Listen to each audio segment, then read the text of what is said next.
तो सबसे पहले मैं आपको ले चलता हूँ रामायण, क्योंकि मुरारी बापू रामचरितमानस का पाठ करते हैं, तो रामायण में ले चलता हूँ ताकि धर्म समझ में आ जाए, फिर हम आगे बात करते हैं।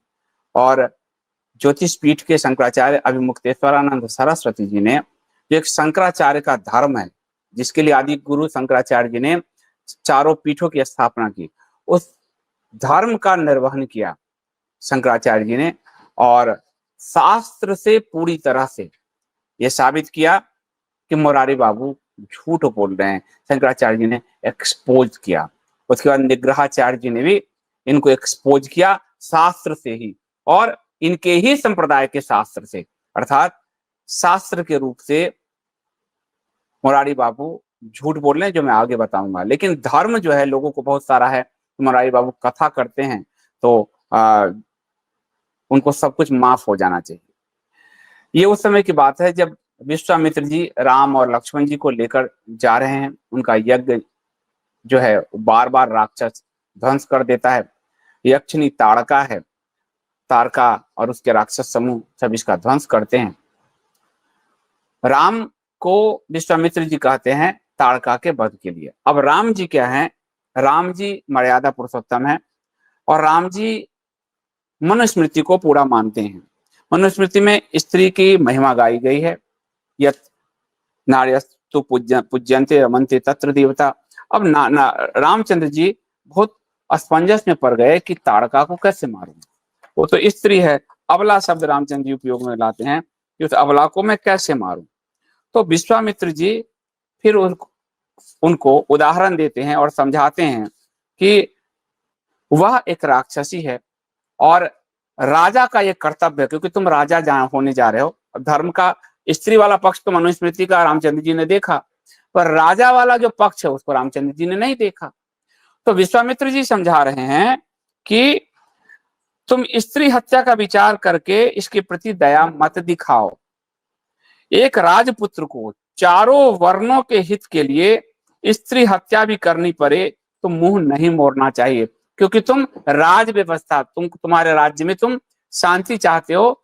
तो राजपुत्र को जो भविष्य में राजा होने जा रहा है, उसके लिए चारों वर्ण सुचारू रूप से उस राज व्यवस्था में पूरे राज्य में काम कर सकें, इसलिए यदि कोई दुराचारणी स्त्री है तो उसका भी वध करो। फिर विश्वामित्र जी यही नहीं रुकते, वो आगे कहते हैं कि प्रजापालक नरेश को प्रजाजनों की रक्षा के लिए क्रूरतापूर्ण अथवा क्रूरता रहित, पातक युक्त अथवा सदोष कर्म भी करना पड़े तो करना चाहिए। वो क्रूरतापूर्ण कर्म भी करना हो तो वो करे। क्यों? क्योंकि प्रजाजन उसका प्रथम कर्तव्य है, पहला कर्तव्य है। और फिर कहते हैं राज्य के पालन का भार जिस पर है, उनका तो यह सनातन धर्म है, ये तो सिद्धांत है राजा के लिए कि वो अपनी प्रजा चारों वर्णों की रक्षा के लिए यदि कोई पातक, कोई पापी स्त्री भी है तो उसका वध करे। और फिर रामचंद्र जी फिर भी असमंजस में है, तो उन्होंने फिर पूर्व काल में विरोचन की पुत्री मंथरा का उदाहरण दिया कि जब वो पूरी पृथ्वी का नाश करना चाहती थी तो देवराज इंद्र ने मंथरा को मार डाला था। फिर उसके बाद उन्होंने शुक्राचार्य की माता और भृगु की जो पतिव्रता पत्नी थी उसका उदाहरण दिया कि कैसे वो इंद्र से शून्य इस त्रिभुवन को करना चाहती थी। शुक्राचार्य की माता भृगु की पत्नी पतिव्रता थी, फिर भी भगवान विष्णु ने उसका वध किया, क्योंकि लोक कल्याण बहुत बड़ी बात होती है।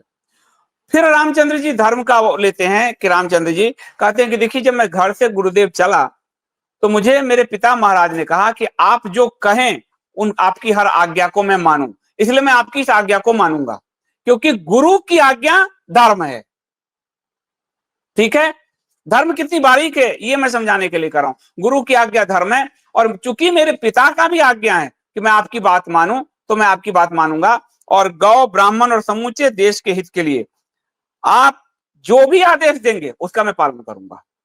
तो राम जी ने कितनी खूबसूरती से धर्म का परिभाषा किया। और इसीलिए जब मारीच के पास रावण जाता है सीता जी का अपहरण करने के लिए कि हे मारीच, तुम जो है एक स्वर्ण मृग बन जाओ, राम को भटकाओ, सीता को ललचाओ, और मैं सीता का हरण करूंगा। तो जो मारीच कहता है वो पूरे वेद का पूरी श्रुति का एक वाक्य में प्रकटीकरण है कि रामो विग्रहवान धर्मः, राम धर्म की प्रतिमूर्ति हैं, राम ही धर्म है।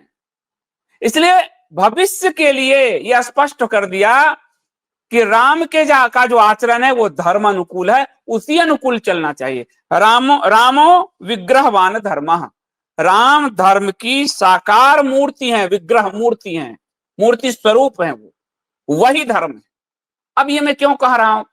अब मैं तीसरे पक्ष पे जाता हूं, क्योंकि मोरारी बापू की पत्नी मरी, और मोरारी बापू की जब पत्नी मरी तो 3 दिन के अंदर उन्होंने, एक तो पत्नी का उन्होंने क्या किया, अग्नि संस्कार नहीं किया, गाड़ा इस्लाम की तरह।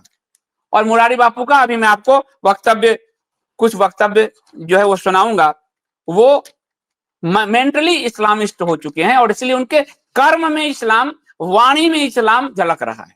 इसलिए पत्नी का, क्योंकि पत्नी उनकी कोई साधु नहीं है, संत नहीं है, संत की परंपरा जो होता है, जो निवृत्त संत होते हैं, विवाह आदि नहीं करते, जैसे गोरक्ष पीठ में मैंने देखा अपनी आंखों से, तो वहां संत को समाधि दी जाती है। ये तो गृहस्थ हैं, इन पे गृहस्थ धर्म का सारा कानून लगता है जो मनुस्मृति आदि में है। लेकिन इन्होंने अपनी पत्नी को क्या किया है, गाड़ा है जमीन में। तो इसका मतलब है ये सनातन धर्म को नहीं मानते, सनातन धर्म से अलग ये भीतर ही भीतर इन्होंने अपना धर्मांतरण कर लिया। मैं मिंटू को कहूंगा जरा वो पोर्शन दिखा दे, फिर प्रोमो पे जाए, कि जो इनको अपनी पत्नी को समाधि दी गई है, उनको गाड़ा है, जलाया नहीं। अब जलाने और गाड़ने की बात, अब राजा दशरथ की जो मृत्यु हो जाती है तो भरत जी राजा दशरथ को अग्नि संस्कार देते हैं। यानी हमारे यहाँ जो ये देखिए आप, उन्होंने जो है बुधवार को समाधि दी, यानी जमीन में गाड़ा है, जो सनातन धर्म में नहीं है, कुछ संप्रदाय परंपरा में है, वो भी उनके लिए जो सन्यासी हैं, गृहस्थ के लिए नहीं। तो अग्नि की बात अब आएगी, तो अग्नि, दशरथ जी को अग्नि संस्कार दिया गया, और 13 दिन तक भरत, शत्रुघ्न और सबने सूतक का पालन किया।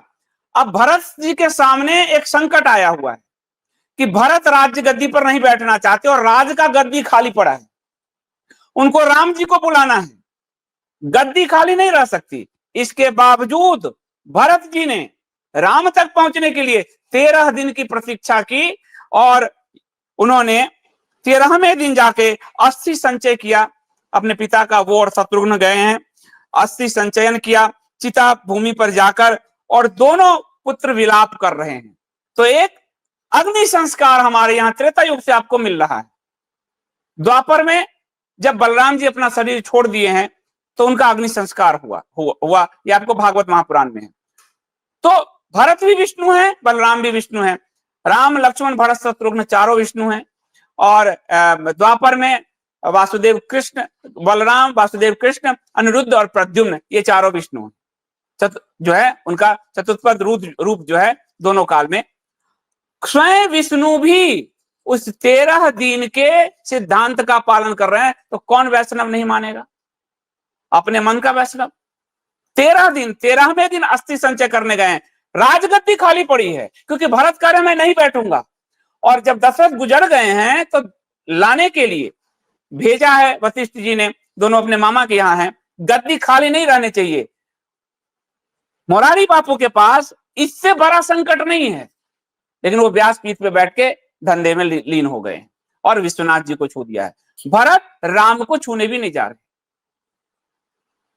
13वां दिन अस्थि संचय करने के उपरांत जो है, उसके बाद काम उन्होंने आरंभ किया है। तो स्वयं विष्णु जब नियम को मानने को बाध्य हैं, प्रकृति के नियम को, जब वो ब्रह्मांड में आते हैं अवतार लेकर, तो पूरे प्रकृति के धर्म के नियम को मानने को बाध्य हैं। मनुस्मृति के राजा मनु द्वारा बनाए गए नियम को मानने को बाध्य हैं। तो मोरारी बापू क्या है?